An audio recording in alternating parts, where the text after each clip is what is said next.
Welcome, travelers. Today we are going to talk about the sad story of Evelyn Ford and her importance in the world of Remnant. Please remember to like and subscribe for more videos and let me know your thoughts down in the comments. Evelyn was a normal adult woman and a naturally gifted dreamer. Even though she had never experienced being in one of the dreamer chairs or even used one of the helmets for observation. In May of 1969, about 6 months after the group's arrival to Ward 13, Evelyn began to dream of the Root, and not normal dreams or nightmares. She saw as if she was one of the Root, seeing through their eyes and even understanding their thoughts. As time went on, Evelyn became frightened of what others would think if they found out, so she shouldered the burden alone. Until August 12, 1969, she dreamed of a plan by the Root, an ambush waiting for the group where they had been growing their food. Knowing lives were at stake, she confides in Commander Ford, hoping that he doesn't dismiss her claims. He listens to her and decides that it's worth looking into and launching an investigation.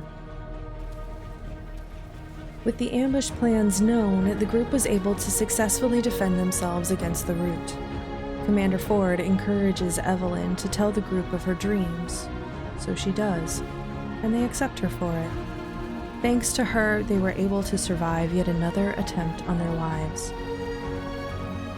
As time went on, Evelyn's feelings for Commander Ford had begun to grow. They bonded over the stories and journals written by the previous tenants of Ward 13. She did her best to avoid her feelings, thinking it wasn't the time for romance, but survival. Until one day, she finally musters the courage to ask him out. She found that the feelings were mutual, and in December of 1970, Evelyn and Andrew married, and in the following year welcomed a daughter they named Nadine, the first generation to be born in a world ravaged by the Root, and had no idea what life was like before they came. But from this small sense of normalcy, it finally felt like life was moving on. But in 1973, Evelyn's dreams became violent once again. She saw the Root hunting and could feel their lust for the hunt, sharing the pleasure of their kills and waking with the guilt for what she had witnessed, what she took part of. She once again kept her dreams a secret, telling her husband that Nadine was having a nightmare when she woke herself screaming or in tears, terrified of the Root, of herself. Evelyn continued to dream of the Root and wrote her thoughts. On January 1st, 1976, Evelyn decided to stop writing in her journal, choosing instead to hide them as Nadine was learning to read.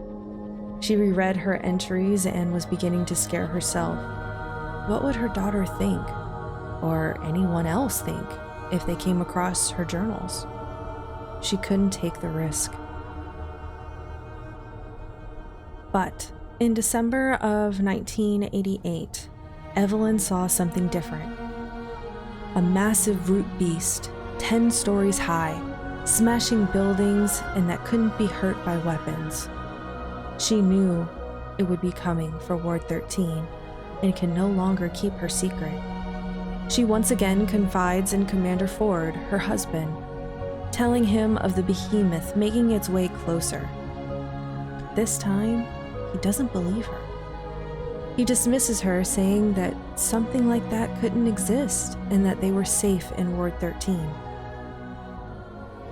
The days before Christmas, refugees had begun to come into the ward, saying that they had seen a towering behemoth that leveled entire buildings and weapons had no effect on it. The Fords exchanged glances. Evelyn could see the fear in Andrew's eyes as he began to question her about the coming danger and how long they had until it arrived. She knew that there was no stopping the beast, and it was only a matter of time before it brought death and destruction to Ward 13, to her friends and her family. On Christmas Eve, Evelyn was feeling trapped as death was marching closer. She begins to think, what if she could get into the minds of the Root? Knowing that her dreams were what connected them, the Root knew about Ward 13 because of her. So what if she could use that? Maybe she could fool them, convince them that Ward 13 was abandoned. Still, this was a theory. She had only ever connected when she was asleep, but Evelyn knew she had to try something. On Christmas Day, more refugees arrived telling of the monster and the destruction left in its wake. Time was ticking. It would be there in a fortnight. 2 days later, Evelyn happened to find herself alone with the Root Devil. She could feel how it desperately sought to end her life. But she saw an opportunity had presented itself. If she could feel it, maybe it could feel her. She used her mind to reach out, flooding its mind with her love of Andrew and Nadine and their need to survive. She realized that not only did the devil stop, but so did the others. She could feel all of the Root. She could hear them and speak to them. By January 5th, 1989, the Root behemoth had entered the city. Evelyn knew that Andrew was still looking for a way to take down the beast. But she decides to go to the old church, where the Root grows thick, and joins the mind of the Root. No longer Evelyn Ford, she leads them away from Ward 13, keeping them safe as the Root Mother.